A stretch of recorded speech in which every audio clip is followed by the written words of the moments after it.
Poor farmer finds a giant gold nugget while plowing the field no one wanted to plant. Emily Johnson had made the riskiest decision of her life. At 28, she had bought with her last savings an abandoned field that the entire region considered unproductive and cursed.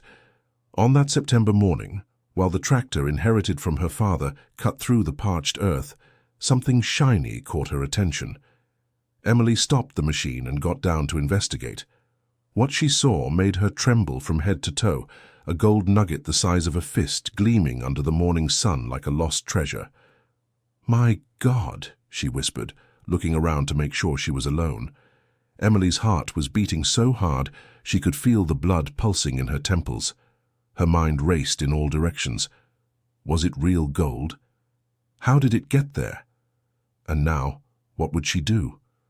With trembling hands, she wrapped the nugget in her workshirt and hid it inside the tractor cab. She needed to think, plan, understand what this discovery meant for her life. Emily continued the plowing work as if nothing had happened, but every furrow the tractor opened in the earth seemed to shout the secret she carried. Her legs were shaky when she finally returned to the farm at the end of the day. "Emily, you're acting strange today," commented Brian, her 23-year-old younger brother, while helping put away the tools. "Did something happen in the field?"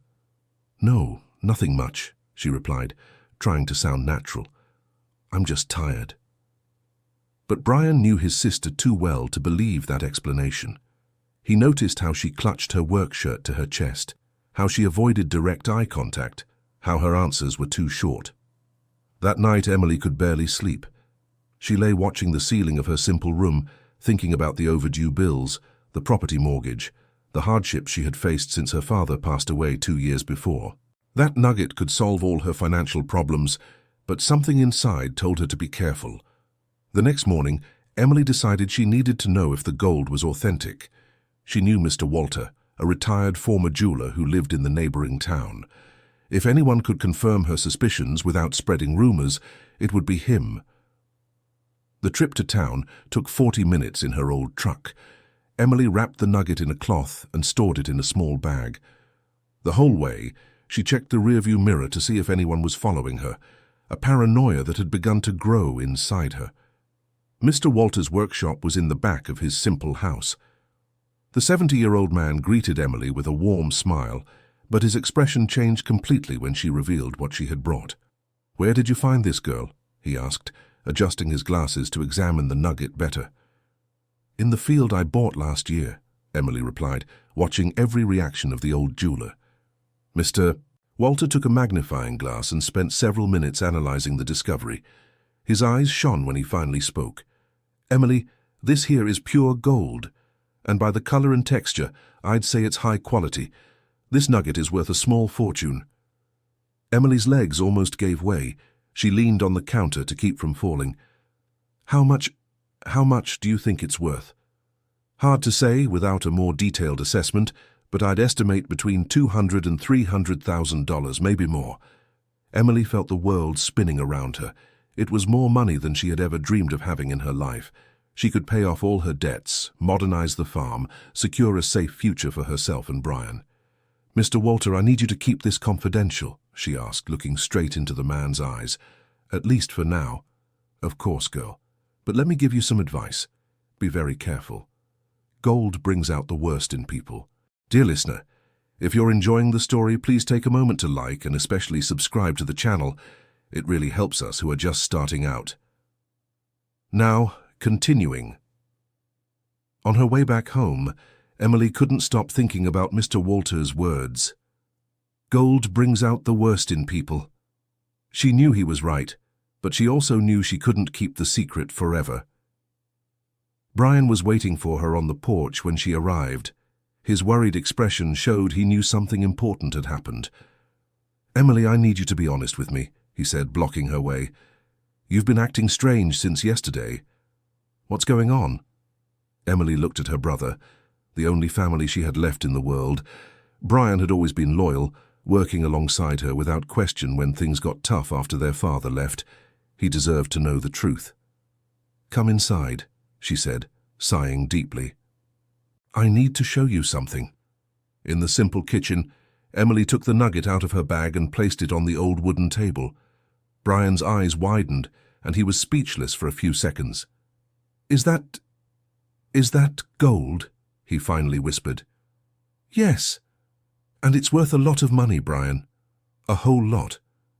The younger brother picked up the nugget carefully, as if it might explode in his hands. His eyes shone with excitement. "Emily, we're rich! We can sell this today and solve all our problems." "Brian, calm down." Emily tried to temper his enthusiasm. "We need to think carefully before we do anything." "Think about what?" Brian exclaimed. "We've got gold in our hands, literally. Why hesitate?" Emily tried to explain her concerns, but Brian didn't want to hear any arguments for caution. He was already making grand plans, paying off all their debts, buying new equipment, maybe even a house in the city. The argument stretched through the afternoon, creating the first serious tension between the siblings since they became orphans.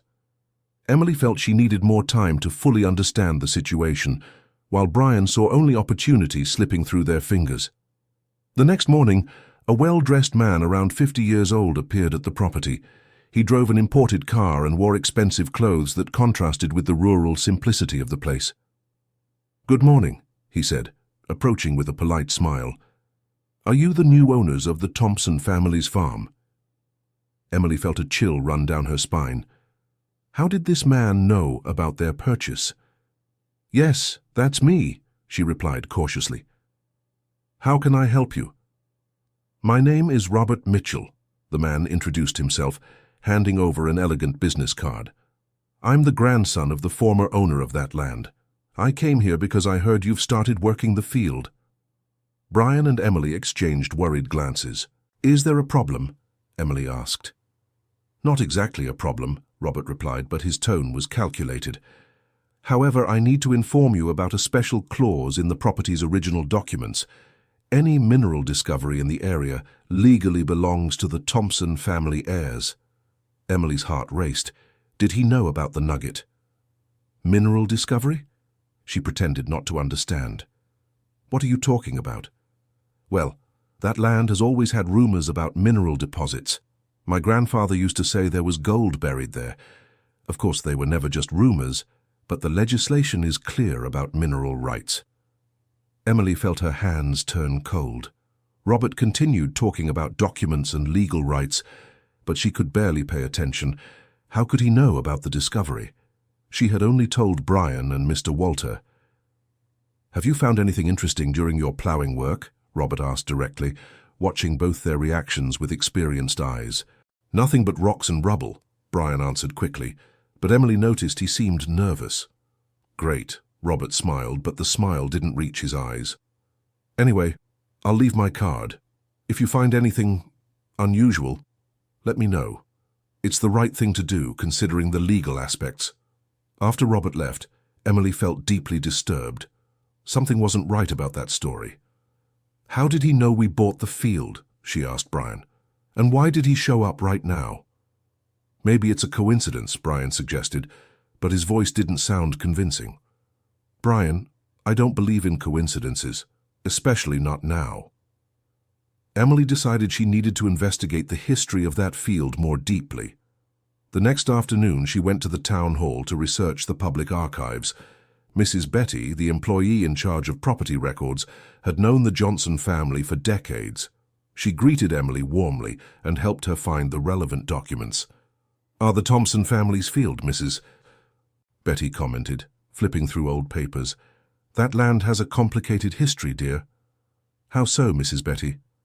"The Thompsons were a traditional family in the region during the 1950s and 1960s. They had many properties, including this field you bought, but there was a terrible legal dispute when the patriarch passed away." Emily listened carefully as Mrs. Betty explained the details. The Thompson family split into rival factions, each claiming different parts of the inheritance. The lawsuit dragged on for years, consuming most of the estate in legal fees. In the end, most of the land was sold to pay off the estate's debts, Mrs. Betty continued. This specific field was abandoned because no one wanted to buy it. It had a reputation for being unproductive. "What about the mineral rights that this Robert Mitchell mentioned?" Emily asked. Mrs. Betty stopped flipping through the papers and looked directly at Emily. "Dear, as far as I know, there's nothing in the documents about mineral rights. When you bought the land, you acquired all rights to it. But," she lowered her voice, "there have always been rumors about gold in that region." "Rumors?" "Old stories, you know how it is. They said the Thompsons had found gold there, but they were never able to mine it because of the family feuds. Of course, it might just be an urban legend." Emily left the town hall with more questions than answers. If the mineral rights were really hers, why had Robert shown up with that story? And how could he know about her discovery? That night, she shared her findings with Brian. Her brother became even more anxious to sell the nugget quickly. "Emily, don't you see? This Robert is trying to trick us. The gold is rightfully ours." "Brian, even if it is ours, we still need to be careful," Emily insisted. "We don't know who else might know about this." The conversation was interrupted by the arrival of old Sam, the owner of the local general store. The 60-year-old man had always been friendly with the family, but that night he seemed especially interested in talking. "Good evening, my young friends," he greeted, carrying a basket of goods. "I brought you some things. Consider it a gift for years of friendship." Emily found the sudden generosity strange. Old Sam had never given gifts before. "You didn't have to, old Sam," Emily thanked him but remained alert. "Think nothing of it, dear. You're good customers. By the way, I heard you started working on the old Thompson field. How's the progress?" Emily and Brian exchanged glances. Why did everyone suddenly seem interested in the field? "Well, slowly," Emily answered vaguely. "I know how it is. Tough land, right? But who knows? Maybe you'll find something interesting out there. Sometimes the land holds surprises." Old Sam's tone was too casual to be natural. Emily sensed he was fishing for information. "What kind of surprises?" she asked, testing his intentions. "Oh, I don't know. Old artifacts, unusual stones. I heard the Thompsons used to hide things out there." After old Sam left, Emily became certain something was going on. People knew something she didn't. "Brian, we need to be much more careful," she told her brother. "Everyone seems interested in our field. This isn't normal." In the following days, Emily noticed subtle changes in the townspeople's behavior. The service at the bank became especially attentive, with the manager offering special credit without her asking. At the pharmacy, the owner inquired about the farm's progress in detail. Even the church pastor seemed more interested in chatting about their activities. The feeling of being watched grew stronger each day. Emily began to suspect someone had spread rumors about their discovery. But who? She had only told Brian and shown the nugget to Mr. Walter. 1 week after Robert Mitchell's appearance, Emily received an unexpected visit. Dr. Richard Parker, a lawyer she'd known since childhood, appeared at her door with a serious expression. "Emily, my dear, I need to talk to you about a delicate matter," he said, entering the modest living room. Dr. Parker had been Emily's father's lawyer and had always been a father figure to her. His presence usually meant good news or important advice. "What happened, Doctor?" Emily asked, offering coffee. "I heard a man was here talking about mineral rights on your property." Dr. Parker got straight to the point. "I came to clarify the legal situation." Emily felt relieved. Finally, she would have reliable guidance. "Yes, a certain Robert Mitchell said he was the grandson of the former owners." "Emily, this man has no claim to your land," Dr. Parker stated firmly. "When you bought the property, you acquired all rights to it, including mineral rights. Any discovery made on your land belongs to you." "So he was lying?" Brian asked, relieved. "Probably. But tell me something." Dr. Parker paused, observing both their reactions. "Did you find anything on the land that might explain his visit?" Emily hesitated. Dr. Parker was trustworthy, but Mr. Walter's words echoed in her mind. "Gold brings out the worst in people." "Doctor, if we hypothetically found something valuable, what would our rights be?" she asked, avoiding a direct answer. "Simple. It would be entirely yours." "But Emily," he leaned forward, "if you really found something, I need to know to guide you properly. There are legal procedures to follow, taxes to consider, necessary documentation." The pressure to reveal the secret was mounting. Emily felt everyone around her knew more than they let on. "Dr. Parker, can I trust you?" she asked directly. Of course, my dear. I've been your family's lawyer for over 20 years. Emily took a deep breath and made a decision that would completely change the course of events. We found gold, she confessed, carefully watching the lawyer's reaction. Dr. Parker's eyes sparkled for a split second before he controlled his expression. Gold? He repeated, trying to sound surprised. What kind of discovery? Emily went to get the nugget and showed it to the lawyer. Dr. Parker took the object with hands that trembled slightly. My God, he murmured, this is a small fortune.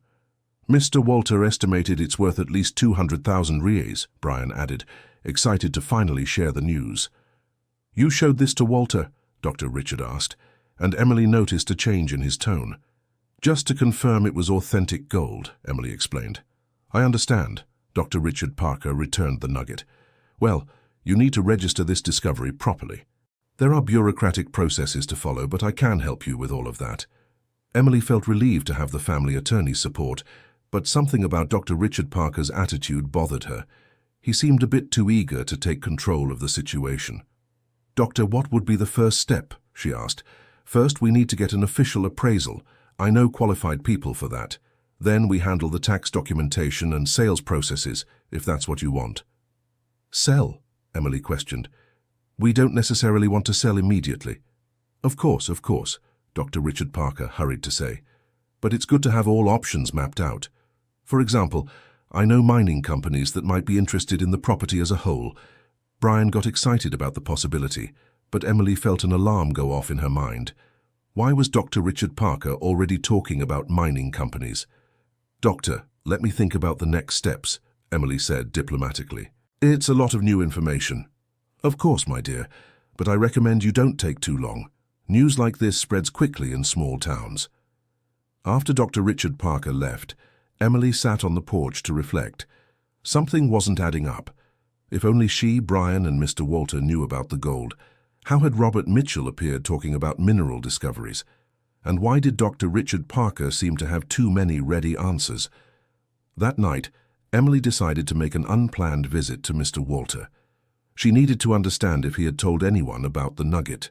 The retired jeweler's house was dark when she arrived, but a light on in the back indicated he was still awake. Emily knocked on the door several times before he answered. Emily? Mr. Walter seemed surprised and nervous. What are you doing here so late? Mr. Walter, I need to ask you an important question, she said, noticing he didn't invite her in. Did you tell anyone about my discovery? The man hesitated, avoiding Emily's direct gaze. Well, not exactly. What does that mean? Emily insisted. Emily, come in, he finally yielded, looking nervously both ways down the street. Inside the house, Mr. Walter seemed extremely uncomfortable. My dear, I didn't tell anyone directly, he began. But, well, Dr. Richard Parker came to see me yesterday. He said he was your family's attorney and was handling legal matters related to your property. Emily felt her stomach tighten. And you confirmed I had been here? He already knew, Emily. He said you had mentioned my appraisal. I only confirmed the nugget was authentic. Anything else? He asked about the value and, well, about the possibility of more gold on the property. Emily felt betrayed. Dr. Richard Parker had used her trust to gather additional information, but why would he need to do that if she had told him everything? Mr. Walter, did you tell him about the possibility of more gold? Emily, based on the quality and size of the nugget, it's very likely there's more gold on the property. A discovery like this is rarely isolated. Emily thanked him for the information and left Mr. Walter's house deeply troubled. Dr. Richard Parker had lied to her, pretending the gold discovery was a surprise when in fact he already knew everything. On her way back home, Emily made an important decision. She couldn't trust anyone except Brian, and even her brother seemed more interested in selling quickly than in understanding the complexities of the situation. The next morning, Emily woke up with a clear resolution.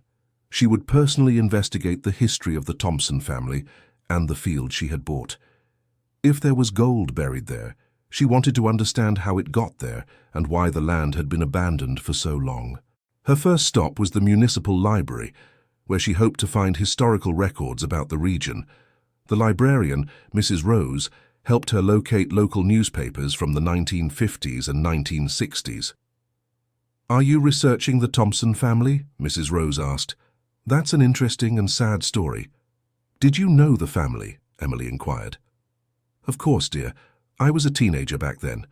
The Thompsons were one of the wealthiest families in the region. They had several properties and thriving businesses." Emily spent hours flipping through old newspapers, looking for any mention of the Thompson family or the field that now belonged to her. Eventually, she found a series of articles that told the tragic story of the family. In 1963, Colonel Thompson, the family patriarch, had announced the discovery of a gold vein on one of his properties. The newspaper showed pictures of gold nuggets and quoted experts confirming the authenticity of the findings. However, before the family could commercially exploit the discovery, the colonel died suddenly. His 5 children immediately entered into a dispute over the inheritance, especially regarding the rights to exploit the gold. The legal battle dragged on for years. During this period, the field was sealed by court order, preventing any mining work. Eventually, the legal costs consumed most of the family's assets, forcing the sale of the properties. Emily found a particularly interesting detail. The field where she discovered the nugget was exactly the same one where Colonel Thompson had found gold decades earlier. The property had been sold for a symbolic price because it had a reputation of being cursed due to the family feuds. Now it all made sense. Robert Mitchell probably knew the family history and was trying to claim rights to discoveries his family never managed to exploit. But legally, he had no basis for his claims. Emily also found another important detail. The current legal owner of the original Thompson family documents was a man named Edward Thompson, the last direct descendant of the colonel. According to the newspaper, he had renounced all claims to the family's former properties and lived simply on the outskirts of town. Deciding she needed to hear the full story, Emily decided to look for Edward Thompson. If anyone could definitively clarify the issue of the gold rights, it would be him. Finding Edward wasn't difficult. He lived in a small, simple house at the end of the town's main street. At 75 years old, the man received a small pension and had lived reclusively since losing his wife in an accident 5 years earlier. "Mr. Edward?" Emily knocked on the worn wooden door. "I'm Emily Johnson, the new owner of your family's field." The door opened slowly, revealing a thin, white-haired man with eyes that showed years of suffering and disillusionment. "Ah, the girl who bought that cursed land," he said, but without animosity. "Come in, come in." Edward's house was extremely simple, with old furniture and yellowed photographs on the walls. Emily noticed several pictures of the Thompson family in their prosperous days, contrasting dramatically with the humility of the current surroundings. "Mr. Edward, I came here because I need to understand the history of the field I bought," Emily explained. "Some strange things have been happening, and I think they're related to your family's past." Edward sighed deeply and sat down in an old chair. "Miss, that land brought nothing but sorrow to my family. My grandfather found gold there in 1963, and that was the beginning of the end for all of us." "Could you tell me the full story?" Emily asked. For over an hour, Edward recounted the details of the gold discovery, the family disputes, the lawsuits, and the eventual financial ruin of the family. He explained how greed had turned siblings into enemies and destroyed a legacy built over generations. "In the end, when there was no more money to pay lawyers, all of my grandfather's children agreed to sell the remaining properties," Edward concluded. "I was just a child, but I saw my family tear itself apart because of that gold." "What about the Robert Mitchell who approached me?" Emily asked. "He claimed to be your relative." Edward shook his head. "I don't know any Robert Mitchell. My grandfather had 5 children, but I am the last living direct descendant. If this man exists, he is not our family." Emily felt a mix of relief and concern. Robert was definitely an imposter, but that meant his intentions were even more suspicious. "Mr. Edward, I found gold on the property." Emily decided to be honest. "A large nugget." The man's eyes filled with sadness. "I was sure there was still gold there," he said, sighing. "My grandfather always said they had barely started mining the vein before the legal troubles began." "But legally the gold is mine, isn't it?" Emily confirmed. "Completely yours, miss. When our family sold the land, We gave up all rights to it. It's all documented at the county clerk's office. Emily felt relieved to have finally clarified the legal issue, but she was still worried about the intentions of Robert Mitchell and Dr. Richard Parker. "Mr. Edward, may I ask a personal question?" She hesitated. "After everything your family went through, how do you feel knowing that I found gold there?" Edward looked directly into Emily's eyes, and his answer surprised her. "Miss, I am glad. You bought that land when no one else wanted it, worked hard to make it productive. If there is gold there, you deserve to find it. I just hope it brings blessings to your life, not the curses it brought to my family." Emily was touched by Edward's generosity and wisdom. Before leaving, she made an unexpected decision. "Mr. Edward, if I manage to extract more gold from the property, I would like to share a portion with you. It's the right thing to do." The elderly man was moved by the offer but shook his head. "Miss, that is very generous, but I want nothing from that land. If you wish to help me in some way, use that gold to do good. My family destroyed itself through greed. Don't repeat our mistakes." Edward's words echoed in Emily's mind throughout the trip back home. She began to understand that she had a greater responsibility than simply getting rich from her discovery. When she arrived at the farm, Emily found Brian talking animatedly with a man she did not recognize. The stranger wore expensive clothes and drove an imported car similar to Robert Mitchell's. "Emily," Brian called out excitedly, "this is Mr. Paul Anderson, a representative from a mining company. He has an interesting proposal for us." Emily felt an alarm go off in her mind. How did this man know about the gold discovery? "Good afternoon," Paul greeted with a professional smile. "Dr. Richard Parker informed me about your situation. I represent the company Golden Harvest, Inc., specialized in mineral exploration. We are prepared to make a very generous offer for the exploration rights to your property." Emily glared furiously at Brian, who avoided her gaze. She realized her brother had shared information without consulting her. "Mr. Paul, we're not interested in negotiating at this time," Emily said firmly. "But you haven't even heard our proposal," Brian protested. "He's offering 500,000 rays just for the exploration rights. We keep ownership of the land." "That's right," Paul confirmed, handing over a folder with documents. "It's an excellent offer. You get the money now. We take on all the costs and risks of exploration, and we'll even split future profits." Emily quickly flipped through the documents. The conditions seemed good on the surface, but she knew mining contracts often had hidden catches. "Mr. Paul, I need time to carefully analyze this proposal," she said, returning the papers. "Of course, but our offer has a time limit," Paul pressured. "There are other properties in the region that could interest our company." After Paul left, Emily confronted Brian. "How did he know about the gold?" she asked directly. "Dr. Richard said it was normal for mining companies to show interest when discoveries are made in the region," Brian explained defensively. "Brian, don't you understand? Dr. Richard is working with this company. He's using the information we trusted him with for his own benefit." "Emily, you're being paranoid," Brian argued. "Dr. Richard has always taken care of our family, and this proposal is very good."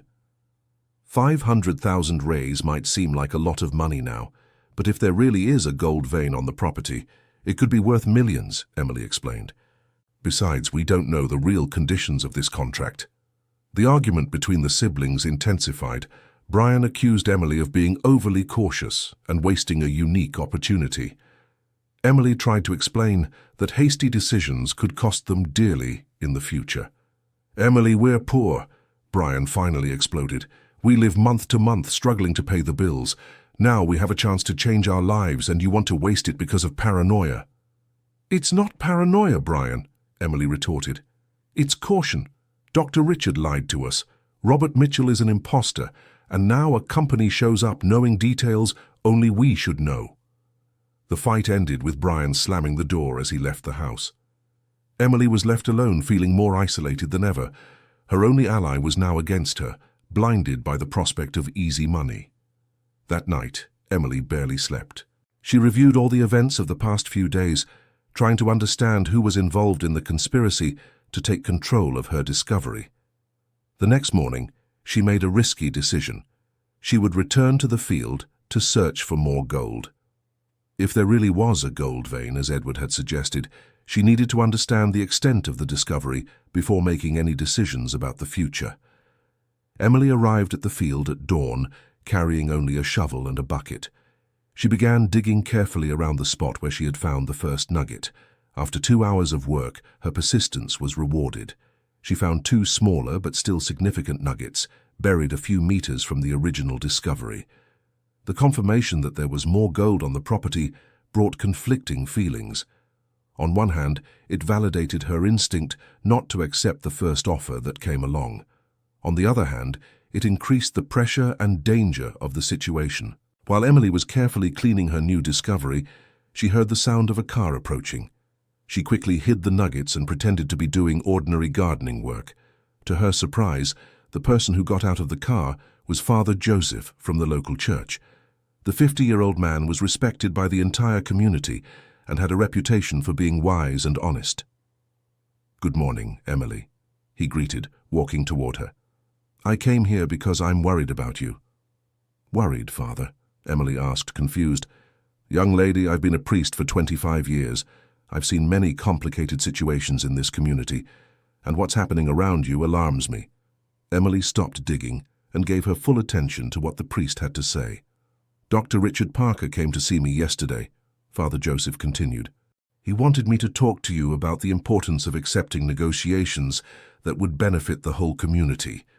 I found it strange for an attorney to ask a priest to interfere in business matters." "What else did he say?" Emily asked. "He mentioned that you had found something valuable on the property and that you were being stubborn about business proposals. He said I could help you see the rational side of the situation." Emily felt a wave of indignation. Dr. Richard Parker was even trying to use religious influence to pressure her. "Father, I need to tell you something." Emily decided to trust the clergyman.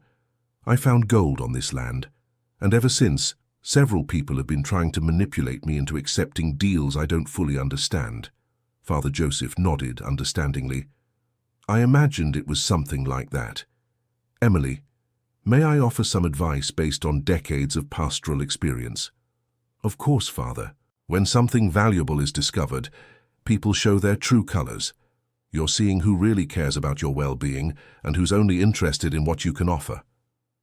"But my own brother is against me in this situation," Emily confessed with tears in her eyes. "Brian is young and inexperienced. He only sees the immediate opportunity, not the long-term risks. But deep down, he loves you and wants what's best for both of you. He's just being influenced by people with ulterior motives." The priest's words brought some comfort to Emily. She knew she needed to find a way to protect her discovery without losing her brother's trust. "Father, what would you do in my place?"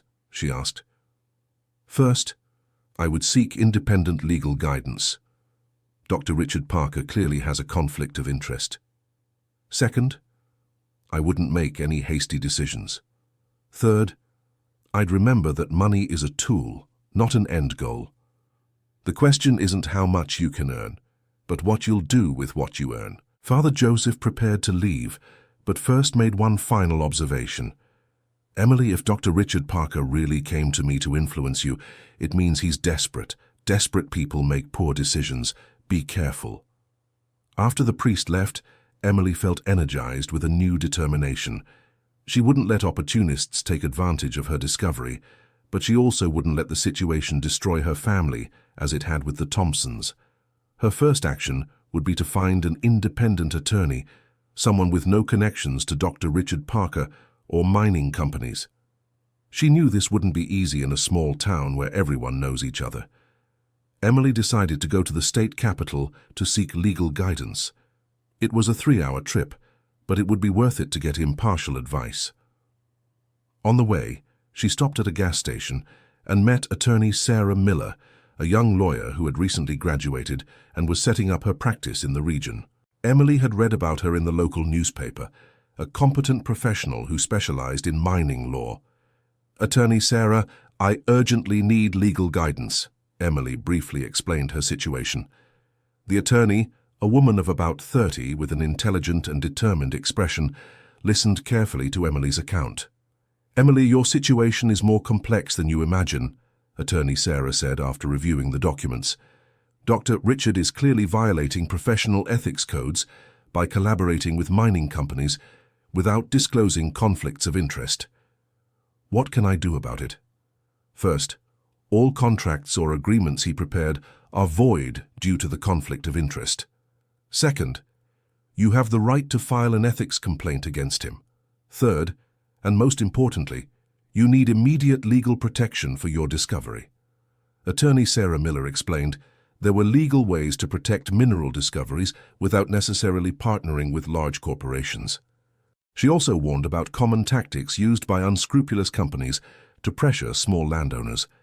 The 500,000 reais offer you received is a fraction of the actual value if there truly is a gold vein on the property, she clarified. Experienced companies make low offers hoping inexperienced owners will quickly accept. How long do I have to make a decision? Emily asked. Legally, you can take as much time as you need. Any pressure with limited time is a manipulation tactic. Emily hired attorney Sarah Miller immediately. She finally had a trustworthy ally who understood both the legal and technical aspects of her situation. When she returned home in the late afternoon, Emily found Brian waiting on the porch. He seemed remorseful about their argument from the previous day. "Emily, I'm sorry about our fight yesterday," he began. "I was nervous and said things I shouldn't have." "Brian, we're both under a lot of pressure," Emily replied, hugging her brother. "But we need to stand united in this situation." "You were right about Dr. Richard Parker," Brian admitted. "This morning he approached me again, insisting I convince you to sign the mining company papers. Something about his attitude made me uncomfortable." Emily felt relief having her brother back on her side. She told him about her consultation with attorney Sarah Miller and the discoveries about Dr. Richard Parker's irregularities. "Brian, we need to be very careful in the coming days," she warned. "Dr. Richard Parker and this mining company won't give up easily." As if fulfilling a self-fulfilling prophecy, the next morning Emily received a visit from 3 men in suits, including Dr. Richard Parker and Paul Anderson. The third man introduced himself as the regional director of Golden Harvest, Inc. "Emily, we're here to resolve this situation once and for all," Dr. Richard Parker said, with an authority she had never seen before. "You're wasting time and opportunity." "Dr. Richard Parker, we no longer require your services," Emily stated firmly. "I've hired a new attorney to handle my interests." Dr. Richard Parker's expression changed dramatically. He hadn't expected to be dismissed. "Emily, this is a mistake," he said, trying to maintain control. "I've known your family for decades. This new attorney doesn't understand local complexities." "Attorney Sarah Miller understands mining law better than anyone in the region," Emily countered. "And unlike others, she has no conflicts of interest." The company director, an intimidating-looking man, decided to change tactics. "Miss Emily, I'll be direct," he said. "Our company has invested time and resources researching this property. We have contracts with suppliers, equipment reserved.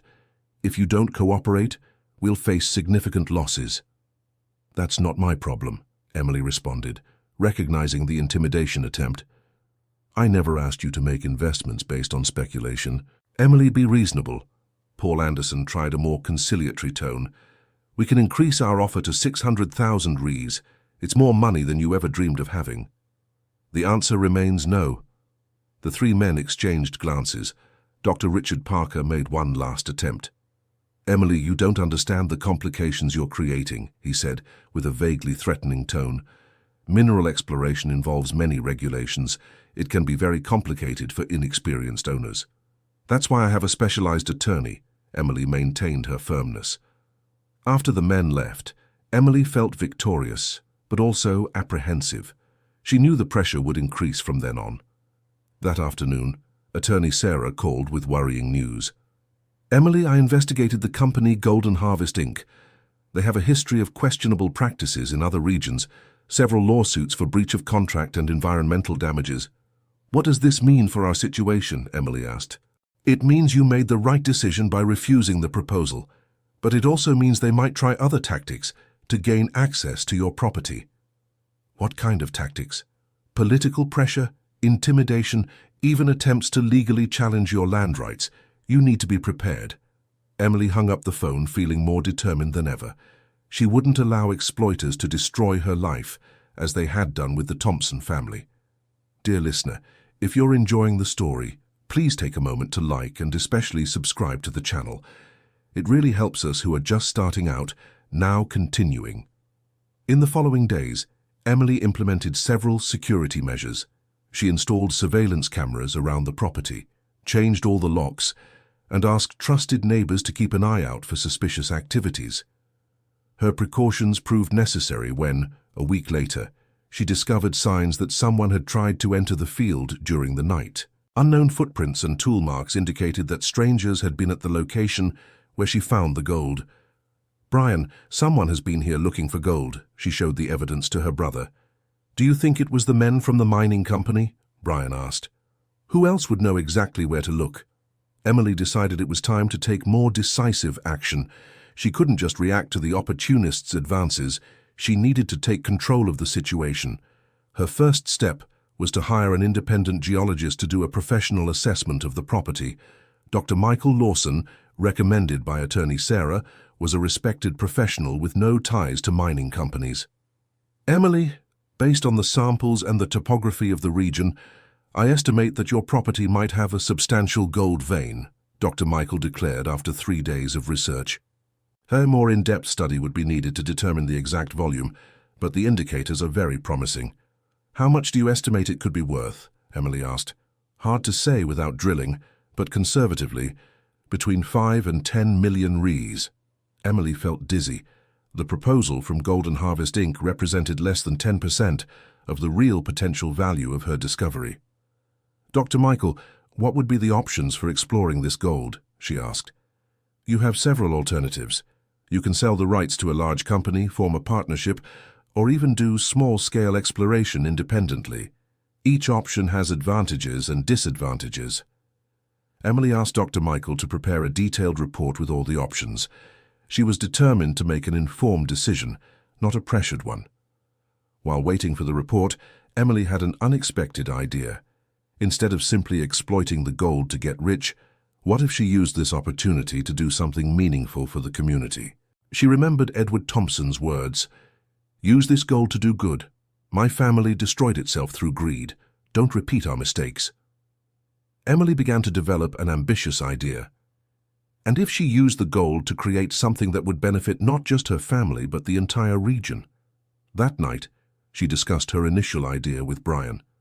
"Brian, what would you say if, instead of simply selling the gold, we used it to create something lasting?" she asked. "What do you have in mind?" "A rural technical school, a place where young people from the region could learn sustainable agriculture, modern production techniques, rural business management. We could use part of the gold to build the infrastructure and create a maintenance fund." Brian remained silent for several minutes, processing his sister's proposal. "Emily, that's a beautiful idea," he finally said. "But are you sure you want to give up so much money?" "Brian, what would we do with millions of dollars? Buy expensive cars? A mansion? And then what?" Emily argued. "This money could make a real difference in the lives of hundreds of people for decades." "But we also deserve to have comfort after so much sacrifice," Brian replied. "Of course we do, and we will. But we can have comfort and still make a difference." The conversation continued for hours. Gradually, Brian began to get excited about his sister's idea. They could create something that would honor their father's memory and help the region develop. "Emily, if we're going to do this, let's do it right," Brian said. "I want it to be the best rural technical school in the state." The decision to create a rural technical school completely changed Emily's perspective on her discovery. Instead of seeing the gold as a source of personal wealth, she began to see it as a tool for social transformation. The next morning, she shared her idea with Father Joseph, who was enthusiastic. "Emily, that's an inspiring vision," he said. "Our region really needs educational opportunities for rural youth. Father, do you think the community would support a project like this?" "I'm sure. Many families here dream of giving their children better opportunities without having to send them away." Father Joseph offered to help organize community meetings to discuss the project. He had enough influence and respect to unite different groups in the region. While Emily was planning her educational project, external pressure continued. Dr. Richard began spreading rumors that she was being irresponsible by refusing serious development proposals. Some people in the community, influenced by the rumors, began to question Emily's decisions. The most common comment was that she was wasting an opportunity to benefit the entire region. "Emily, I heard you turned down a $500,000 proposal," commented Mrs. Lucy, the local bakery owner. "Isn't that selfish?" "Mrs. Lucy, I have an even better project to benefit the region," Emily replied diplomatically. "I'll be presenting it to the whole community soon." Emily realized she needed to speed up the presentation of her educational plan. Golden Harvest Inc. was clearly trying to create social pressure against her. The first community meeting was scheduled for the following Sunday in the church hall. Father Joseph helped invite representatives from all the families in the region. During the week leading up to the meeting, Emily worked intensively with attorney Sarah Miller to legally structure her project.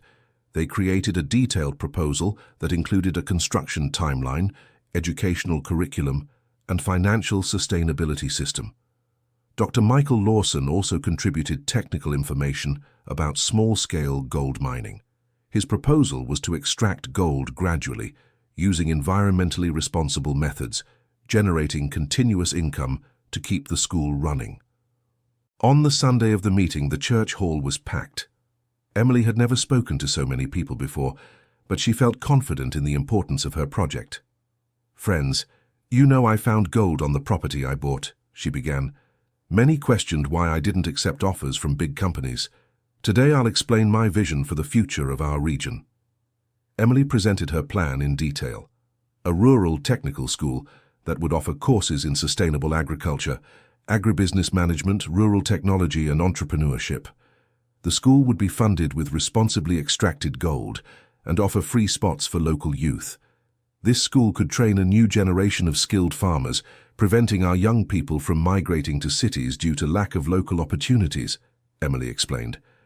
The presentation was met with enthusiasm by most attendees. Parents saw real opportunities for their children. Local business owners understood the potential for economic development. However, some people showed skepticism. Mr. Andrew, owner of an agricultural equipment store, asked the most direct question, "Emily, this sounds great in theory, but how much will it cost, and how can you guarantee it will work?" "Mr. Andrew, based on the geological report, there is enough gold on the property to fund the construction and maintenance of the school for decades," Emily replied. "As for the guarantee of success, we'll be following educational models that already work in other regions of the country." By the end of the meeting, most families had shown support for the project. However, Emily noticed that some people left without expressing an opinion, which worried her. Her fears were confirmed when, 2 days later, an article appeared in the local newspaper questioning the economic viability of utopian projects funded by unverified resources. The article didn't mention Emily directly, but was clearly referring to her project. "Someone is funding a campaign against our school," Emily told Brian after reading the article. "Do you think it was Dr. Richard Parker?" Brian asked. "Or Golden Harvest Inc., or both? They're trying to discredit our project before we even begin." Emily decided it was time to confront the situation directly. She scheduled a meeting with the editor of the local newspaper to present her side of the story. The editor, Mr. Joseph Newman, received her cordially, but with professional skepticism. "Emily, my newspaper only publishes opinions sent by readers," he explained. "I don't take sides in commercial matters." "Mr. Joseph, but did you verify the accuracy of the information before publishing?" Emily questioned. "The information seemed plausible," he replied defensively. Emily presented all the documentation for her project: geological report, architectural plans for the school, implementation timeline, and financial plan. The quality and detail of the documents impressed the editor. "Mr. Joseph, my project isn't utopian," Emily argued. "It's based on serious technical studies and careful planning. Whoever is calling it utopian clearly doesn't know the details." The editor agreed to publish a balanced article presenting Emily's project. He also committed to being more discerning with opinion pieces that might be used for manipulation. The positive article about the rural technical school was published in the next edition of the newspaper. The piece included interviews with Father Joseph, Dr. Michael Lawson, and several local families who supported the project. The reaction was immediate. Emily received support calls from across the region. Several people offered to help voluntarily with the school's construction. 2 local companies offered building materials at a discount. However, the opposition also intensified. Emily started receiving anonymous calls trying to discourage her. The messages ranged from attempts at intimidation to offers of partnerships that clearly aimed at controlling her gold. The situation escalated when Emily discovered that someone was offering bribes to City Hall employees, trying to create bureaucratic obstacles for her project. Emily, complications have arisen with the building permit, attorney Sarah Miller informed her over the phone. Someone is questioning whether you have the right to build a school on your rural property. Is that legal? Emily asked. It's questionable, but it could delay the project for months while resolving the issue in court. Emily felt she was fighting a much bigger battle than she had initially imagined. It wasn't just about gold or money. It was about the right of an ordinary person to implement a positive vision against powerful corporate interests. That evening, Emily received an unexpected visit. Edward Thompson, the last descendant of the original family, appeared at her door with a determined expression. "Emily, my dear, I need to tell you something important," he said, carrying an old suitcase. "Come in, Mr. Edward." "Emily, I lied to you when I said I didn't want anything from that land," he confessed. "The truth is that my grandfather hid important documents before he died, documents that could completely change your situation." Emily felt her heart race. What kind of documents? Edward opened the suitcase and pulled out yellowed papers and old photographs. Detailed geological maps of the property, studies on the extent of the gold vein, and most importantly, documents proving that my grandfather had established a legal reserve for environmental preservation on part of the land. "What does that mean?" Emily asked, examining the papers. "It means that any large-scale exploitation is legally prohibited in that area. The company Golden Harvest Inc. could never implement their plan even if they gained control of the property." Emily realized the crucial importance of that information. If the company knew about the legal reserve, they were trying to deceive her with proposals that could never be implemented. "Mr. Edward, why did you decide to show me this now?" "Because I saw that you want to use that land for good, not just for profit. My grandfather created that reserve because he believed some things are more important than money. He would be proud of your school project." The documents revealed by Edward completely changed the legal landscape of the situation. Attorney Sarah confirmed that the environmental reserve was properly registered and had legally unchallengeable validity. "Emily, these documents are your ultimate protection against external pressures," the attorney explained. "No company can commercially exploit an area with a registered environmental reserve. So Golden Harvest Inc. Golden was trying to deceive me from the start. Worse than that, if they knew about the reserve and still made offers, they were committing fraud. We can use this against them." Emily decided to use this information strategically. Instead of confronting the company directly, she organized a second community meeting to present Edward's findings. The meeting took place again in the church hall, but this time with even more people. The news of the historical documents had sparked curiosity throughout the region. "Friends, Mr. Edward Thompson has brought important information about the history of our land," Emily began. "Information that shows how our ancestors thought about sustainable development." Emily presented the geological maps and the environmental reserve documents. She explained how these documents protected the region against predatory exploitation and validated her educational development project. "You see," she said, showing the maps, "our ancestors already knew that land had gold, but they chose to preserve it for future generations. Our rural technical school honors that vision." The revelation of the historical documents completely changed public opinion. People began to see Emily not as someone wasting opportunities, but as the guardian of an important historical legacy. Mr. Andrew, who had been skeptical before, spoke up during the meeting. "Emily, after seeing these historical documents, I understand that your school isn't just an educational project. It's a continuation of the original vision for this land. By the end of the meeting, the community had completely united in support of the Rural Technical School project. Several people volunteered to form support committees for different aspects of the implementation. The shift in public opinion didn't go unnoticed by Golden Harvest Inc. 3 days after the meeting, Paul Anderson showed up again at Emily's property, but this time with a very different attitude. "Emily, we need to talk," he said, seeming less confident than before. "About what, Mr. Paul?" "Our company would like to formally withdraw all the proposals we made. We've realized there are legal complications that make the partnership unworkable." Emily smiled, knowing they had finally discovered the environmental reserve. "Legal complications?" she asked, pretending not to understand. "Yes, complex environmental issues. Our company doesn't want to get involved in situations that could cause problems down the road." "I see. Well, in any case, I had already decided not to accept outside proposals. My educational project is moving forward very well." Paul Anderson left without making any further attempts at negotiation. Emily knew the company had realized they couldn't commercially exploit the property due to the environmental restrictions. Dr. Richard Parker also stopped pressuring Emily after the historical documents were revealed. Attorney Sarah Miller had sent a formal notice warning of possible ethical and legal consequences of his actions. With the outside pressures finally eased, Emily could focus completely on implementing her rural technical school. She formed a team of specialized volunteers to handle different aspects of the project. The construction committee, led by Brian, began preparing the ground for the school facilities. The education committee, coordinated by Father Joseph, developed the curriculum and established partnerships with regional universities.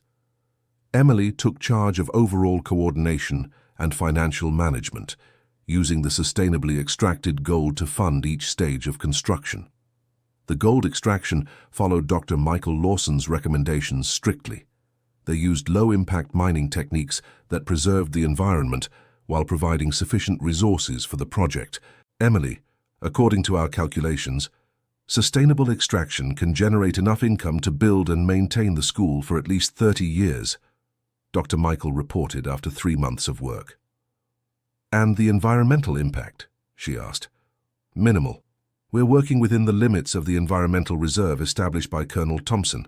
In fact, our revegetation techniques are improving soil quality." Construction of the Rural Technical School officially began 6 months after the original gold discovery.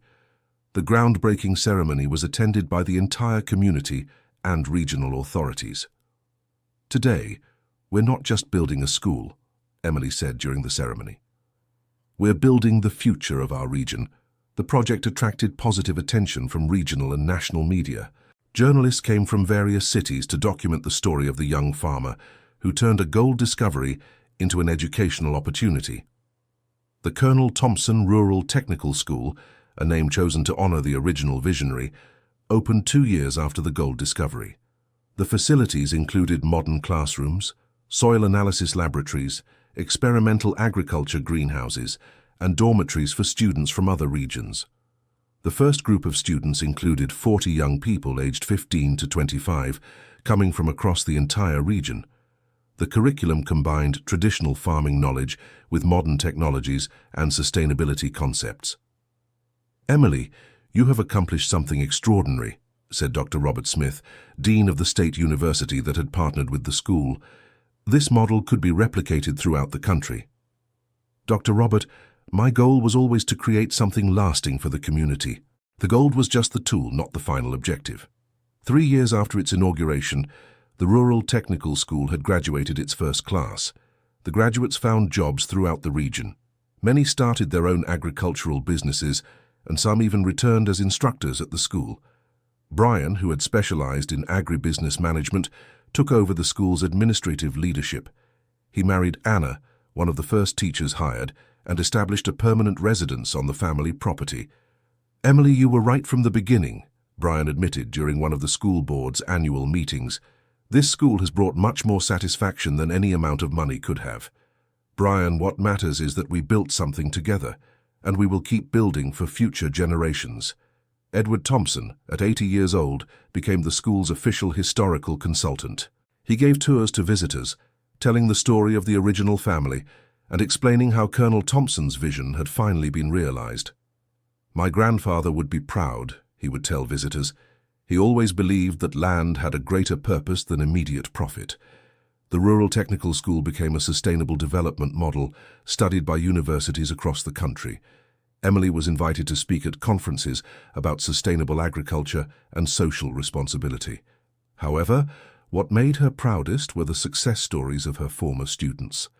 Young people who might have migrated to urban centers seeking opportunities were now leading innovative projects in their rural communities. "Professor Emily," said Robert, one of the first graduates during a visit to the school, "you changed my life. Before this school, I didn't know it was possible to have a career in agriculture." Robert had developed an innovative irrigation system that was being adopted by farmers throughout the region. His company already employed 12 people and had contracts with farms in 4 states. Emily's story also inspired other natural resource discoveries in the region to follow community development models. When a neighboring family found a spring with medicinal properties, they created a natural products cooperative instead of selling to outside companies. "Emily's example showed us we can control our own development," said Mrs. Teresa, the cooperative leader. "We don't need to accept the first offer that comes along." Father Joseph, now 60 years old, often used the Rural Technical School story in his sermons as an example of how material resources can be transformed into community blessings. "Emily taught us that true wealth isn't how much you accumulate, but how much you multiply for others," he would say in his homilies. The school also became an agricultural research center. Teachers and students developed plant varieties adapted to the local climate, soil conservation techniques, and organic production systems that significantly increased the region's productivity. Dr. Michael Lawson, who had become a permanent consultant for the school, established a geological research program that identified other mineral deposits in the area. All were developed using the same sustainability principles established by Emily. Emily's approach proved that economic development and environmental preservation are not conflicting goals, Dr. Michael explained in his scientific publications.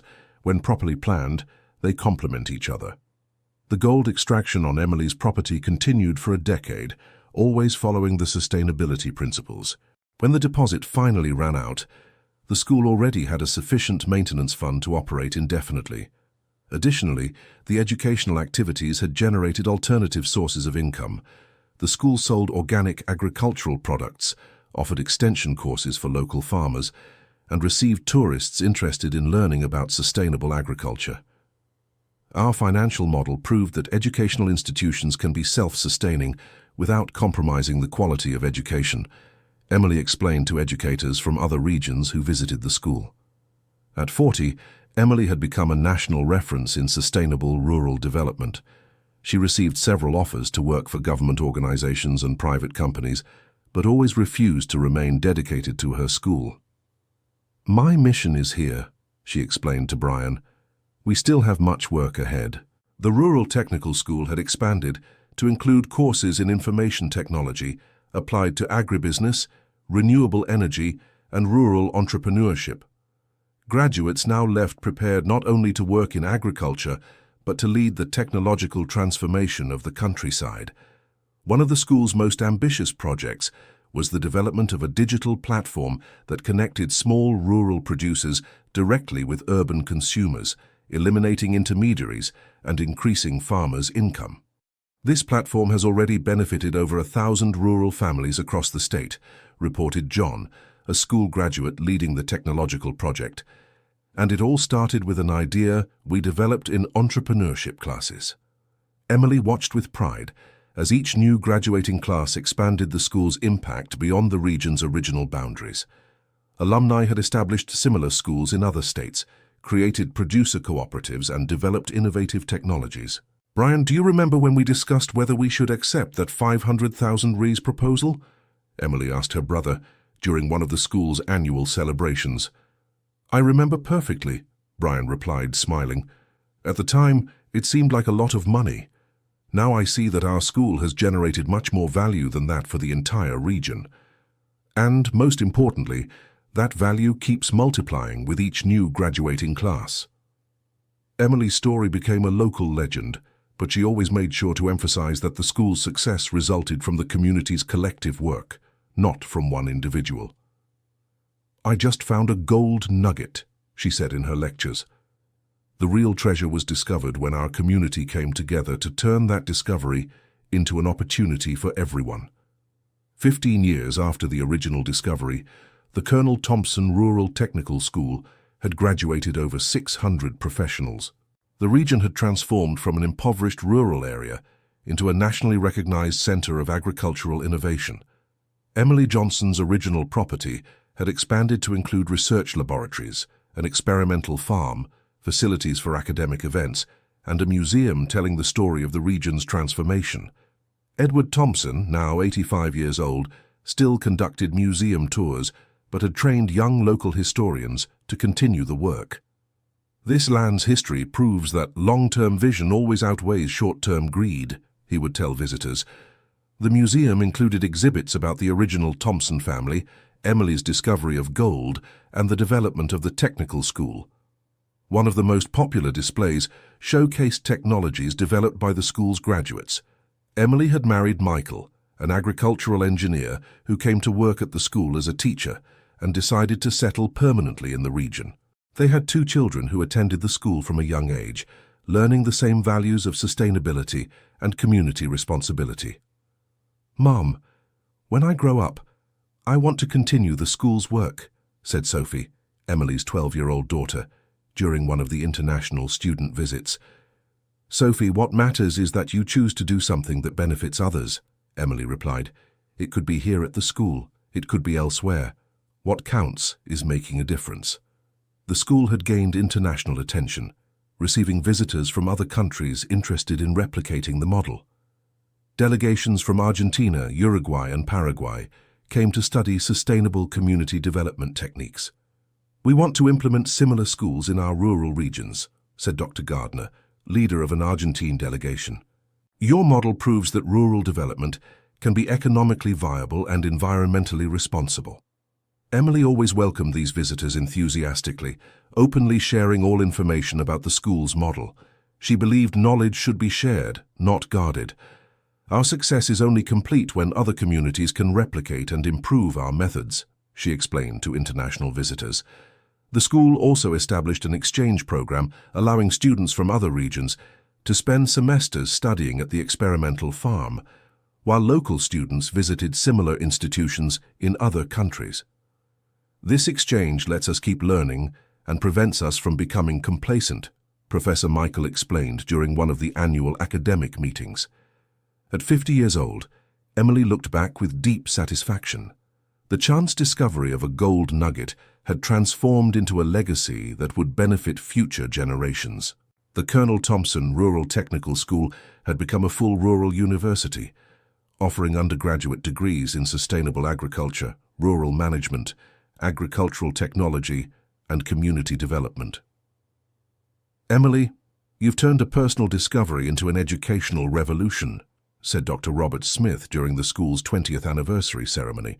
"This model is being studied by universities worldwide." Dr. Robert, the school's true success is that it proved development can benefit an entire community, not just those who discover natural resources. The anniversary ceremony featured alumni who came from across the country to share their success stories. Many had become leaders in their fields, implementing innovative technologies and creating businesses that employed hundreds of people. "Professor Emily," said Carla, one of the first students, now director of a 500-producer cooperative, "you taught us that education is the only investment that always yields positive returns." Carla had developed an organic certification system being adopted by cooperatives nationwide. Your organization had already certified over 2,000 producers, significantly increasing rural families' income. During the ceremony, Emily announced the creation of the Golden Nugget Fund, a microcredit system that would help school graduates start their own rural businesses. "This fund represents the full circle of our story," she explained. "The gold I found 20 years ago now multiplies through the dreams and projects of our former students." The fund would be managed by a board composed of school graduates, ensuring decisions were made by people who understood the real needs of rural communities. Brian, now the university's general director, had specialized in educational management and become a national reference in administering rural education institutions. Emily, when you made that decision to create a school instead of selling the gold, I thought it was crazy, he admitted during his ceremony speech. Today, I understand it was the wisest decision of our lives. The rural university had generated a complete ecosystem of regional development. Alumni had created agricultural technology companies, production cooperatives, distribution systems, and even a cooperative bank specialized in rural credit. Our region has become a model of how natural resources can be transformed into sustainable human development, observed the municipal mayor during the ceremony. The town had grown significantly, but maintained its rural characteristics and quality of life. New residents arrived attracted by educational and economic opportunities, but growth was planned to preserve the environment and local culture. Emily had received several national and international awards for her work in sustainable development, but always made sure to share the recognition with the entire community. "These awards aren't mine," she said, while receiving the federal government's Order of Rural Merit. "They belong to our entire community, which proved that collective vision surpasses individual interest." Father Joseph, now 70 years old, had become a sort of resident philosopher at the university, offering lectures on ethics and social responsibility to all freshman classes. "Emily's story teaches us that every discovery is also a responsibility," he said in his lectures. "The question isn't, what can I gain from this, but what can I contribute to my neighbor?" The rural university had established partnerships with educational institutions from 12 countries, creating an international knowledge network about sustainable rural development. Master's and doctoral students came from European and American universities to conduct research at the experimental farm, generating knowledge that benefited farmers worldwide. "Our small gold discovery has transformed into a global discovery about human potential," observed Dr. Michael Lawson, now director of the university's research center. At 55, Emily decided to establish a foundation to replicate the rural university model in other regions of the country. The Golden Nugget Foundation would be funded by the university's activity profits and would dedicate itself to identifying rural communities with potential for similar development. "Our experience proved this model works," Emily explained while launching the foundation. "Now we have the responsibility to share this knowledge with communities that can benefit from it." The foundation began by identifying 3 rural communities in different regions of the country that had characteristics similar to Emily's region: underutilized natural resources, young populations with few educational opportunities, and strong community spirit. The first project of the foundation was implemented in rural New Mexico, where a community had discovered an underground aquifer with potential for irrigated agriculture. Instead of selling the exploitation rights to outside companies, they followed Emily's model and created a technical school specialized in semi-arid region agriculture. "Seeing other communities following our footsteps is the greatest satisfaction I can have," Emily said during the inauguration of the foundation's first sister school. The second project was in Louisiana, where a Quilombola community had discovered plant species with medicinal properties. They created a rural university specialized in natural pharmacology and development of herbal products. The third project was in Wisconsin, where family farmers joined together to create a cooperative university focused on family farming technologies and rural associativism. "Each project has its particularities, but all follow the same basic principle," explained Brian, who had taken over the foundation's coordination: transforming local discoveries into educational opportunities that benefit the entire community. The network of rural universities created by the foundation established a knowledge exchange system, where students and teachers circulated between the different institutions, enriching everyone's educational experience. Emily began traveling regularly to visit the new projects, offering consultancy and sharing the experience accumulated over 2 decades of work.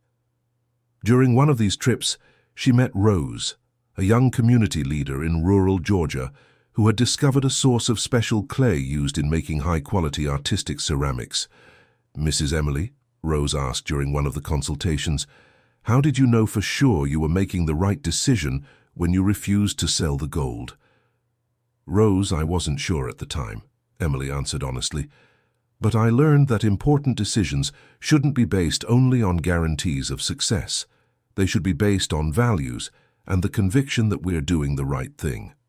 Rose decided to follow the Foundation's model and created a school of applied arts that taught traditional ceramic techniques combined with modern design and business management.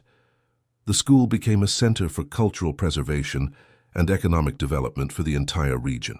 "Every new school that emerges confirms that our approach wasn't just luck," Emily reflected with Michael during one of their walks through the original property. "It's a methodology that can be replicated when there's will and proper planning."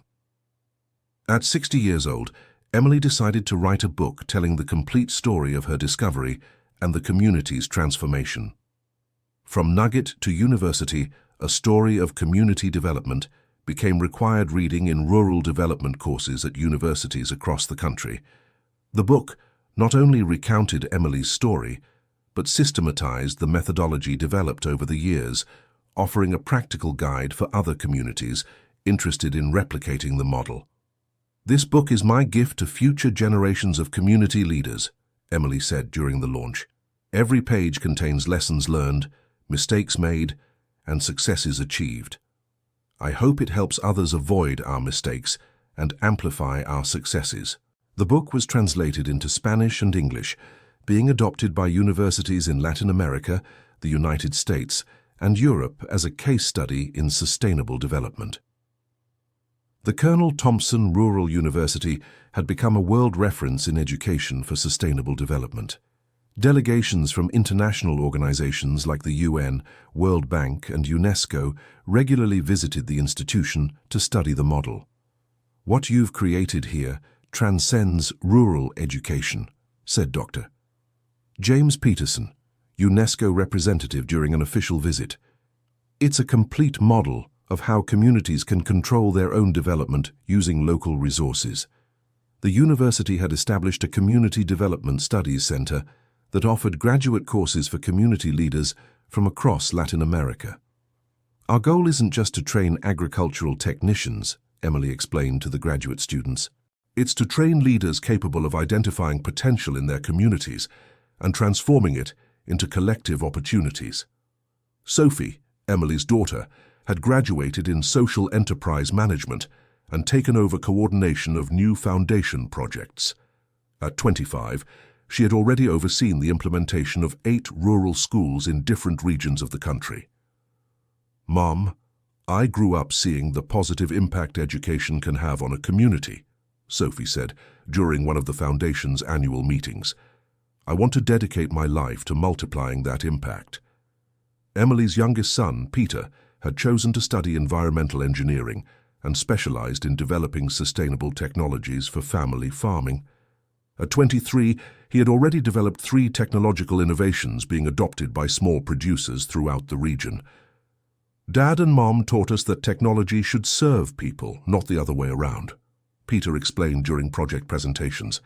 "Every solution I develop must be accessible to family farmers, not just large corporations." Emily's family had become an example of how family succession can be planned to continue social projects. Brian had prepared his own children to take on responsibilities at the university, creating a model of professionalized family management. "Our family doesn't own this university," Brian explained in his educational management lectures. "We're temporary guardians of a project that belongs to the community and must continue existing regardless of us." At 65, Emily decided to create one final project, the Open University of Rural Development, a distance learning platform that would offer free courses on community development for rural leaders across the country. "Technology allows us to reach communities we could never visit in person," Emily explained while launching the platform. "Every community leader we train can impact hundreds of families in their region." The platform was developed by university alumni specializing in educational technology. In its first year, it offered courses to over 5,000 rural leaders from all Brazilian states. "Mom, your initial project of a rural school has transformed into a national university," observed Sophie during the digital platform's first anniversary. "Sophie, when I found that gold nugget, I never imagined it could go this far," Emily replied. "But I learned that when we plant seeds of knowledge, they grow beyond our capacity to imagine." Emily's story had become a national legend, studied in schools nationwide as an example of leadership and long-term vision. Documentaries, books, and even films had been produced about her story. However, Emily always made sure to emphasize that the true heroism lay in the community's collective work, not individual actions. "I was just lucky to find gold at the right time and have wise people around to guide me," she said in her lectures. The real treasure was discovering that a united community can achieve extraordinary things. At 70 years old, Emily decided to officially retire from the administrative activities of the university and the foundation, but she continued living on the original property and receiving visitors interested in learning her story. Mrs. Emily, a young community leader, asked during one of his visits, "What was the most difficult moment in this entire journey?" Emily thought carefully before answering. "The most difficult moment was when my own brother doubted my decisions. I found that it's easier to face external opposition than family disagreement. But I also learned that people who love us sometimes need time to understand our vision." And what was the moment of greatest satisfaction? "It wasn't one specific moment," Emily smiled. "It was hundreds of small moments. Every time a former student told me how the school had changed their life, every time a family thanked me for the opportunities created, every time a new community decided to follow our model. The satisfaction came from the accumulation of small positive impacts." Emily's original property had transformed into an educational complex that received over 10,000 visitors per year. The old field where she discovered the gold was preserved as a historical site, with a small exhibition telling the story of the discovery. "This is the exact spot where it all began," Sophie explained to visitor groups. "A chance discovery that turned into planned social transformation." Edward Thompson had passed away at 90 years old, but his legacy continued through the family museum and the historical records he had preserved. Before passing, he had recorded video testimonies telling the complete story of the Thompson and Johnson families. "Mr. Edward was fundamental to our history," Emily always commented when showing the videos to visitors. "He taught us that honoring the past is the best way to build the future." Dr. Michael Lawson, now retired but still active as a consultant, had become the project's primary historian. He maintained detailed records of all the economic and social impacts generated by the university over the years. By any metric we use, household income, education levels, environmental sustainability, social cohesion, this region has been completely transformed, he reported in his academic research. It's one of the most successful cases of endogenous development ever documented in the country. Father Joseph had retired at 80 years old, but his influence continued through the ethical values he had helped incorporate into the university's culture. An ecumenical chapel on campus had been dedicated in his honor. Father Joseph taught us that material development without spiritual development is incomplete, Emily said during the tributes. Our university has always prioritized comprehensive human formation, not just technical training. At 75, Emily received the invitation to be the commencement speaker for the university's first doctoral graduating class. 50 years after discovering the gold nugget, she was handing out doctoral diplomas to researchers studying sustainable rural development. "Dear doctors," Emily said in her commencement speech, "you represent the complete fulfillment of the dream that began with a chance discovery. Each of you carries the responsibility to multiply the knowledge you've received here."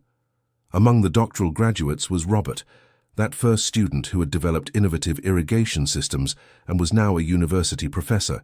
His doctoral thesis on appropriate technologies for family farming was being implemented in 12 Latin American countries. "Professor Emily," Robert said during the ceremony, "you planted a seed of knowledge in my life 30 years ago.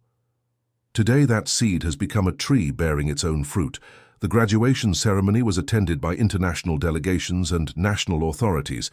The dean of the country's largest agricultural university made a point of participating personally.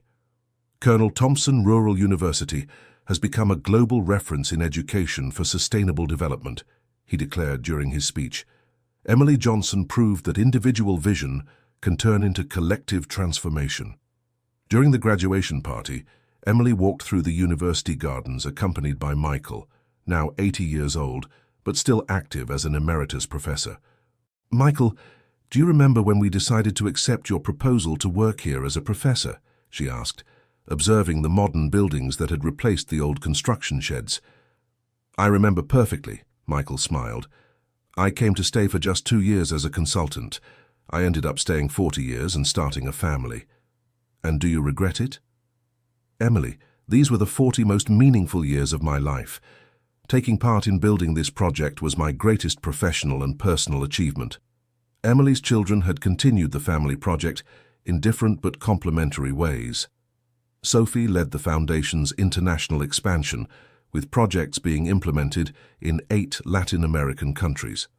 Peter directed the Sustainable Technologies Center, developing innovations being adopted globally. "Mom, the project you started has directly impacted over 100,000 people," Sophie reported during the Foundation's annual meeting. "And indirectly, considering the families of former students and the communities where they work, we estimate more than 500,000 beneficiaries." "Sophie, numbers are impressive, but what really matters are the personal stories," Emily replied. "Every transformed life is worth more than any statistic." At 80 years old, Emily sat on the porch of the farm's original house, watching the constant movement of students, teachers and visitors on the university campus that had grown around her property. Brian, now 75, joined her for the daily ritual of watching the sunset. "Emily, did you imagine that gold nugget would result in all this?" he asked, pointing to the educational complex stretching as far as the eye could see. "Brian, when I found that gold, I could only think about our immediate problems," Emily answered. "I never imagined that a decision made based on values could generate so many positive consequences. And if you could go back in time, would you do anything differently?" Emily thought for a few moments before answering. "Maybe I would have been less stubborn at times and more open to suggestions," she admitted.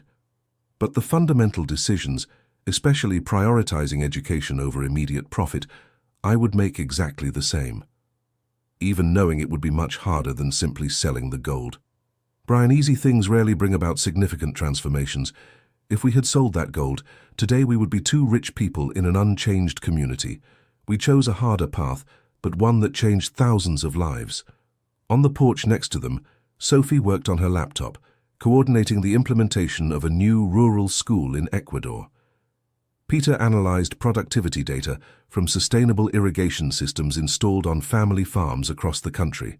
"Grandma," said Anna, Sophie's daughter and Emily's 15-year-old granddaughter, "I'm doing a school project on social entrepreneurship. Can I interview you about how it all started?" "Of course, dear," Emily smiled. "But remember that social entrepreneurship isn't about one special person doing extraordinary things. It's about ordinary people working together to solve problems in their communities." The interview with the granddaughter stretched into the night, with Emily recounting details of the story that had become a family legend. Anna asked insightful questions that showed how the new generation was absorbing the values of social responsibility and long-term vision. "Grandma, do you think my generation will have opportunities to make transformations like yours?" Anna asked at the end of the interview. "Anna, your generation will face different challenges than ours, but you'll also have tools we didn't have," Emily replied. "You have access to global technology, accumulated knowledge and collaboration networks that can generate even greater impacts than ours." "But how will I know what my golden nugget is?" Anna insisted. "How do I identify my opportunity to make a difference?" Emily hugged her granddaughter affectionately before answering. "Dear, your golden nugget can be anything. A talent you possess, a problem you identify in your community, an innovative idea that comes to your mind. What matters isn't the size or type of discovery. What matters is your decision to use it to benefit others besides yourself. End of story. So, dear listener, what did you think of Emily Johnson's incredible journey? Would you make the same choices she did? How would you use an unexpected discovery to transform your community? Share your opinion in the comments and tell us where you're listening to this story from. If this narrative touched your heart, don't forget to leave your like and, most importantly, subscribe to the channel so you don't miss other inspiring stories still to come. Your company and support are essential for us to continue bringing these stories of overcoming and hope. Thank you so much for being with us, dear listener. If you're enjoying the story, take the opportunity to leave a like and especially subscribe to the channel. It really helps us who are just starting out. Now, continuing.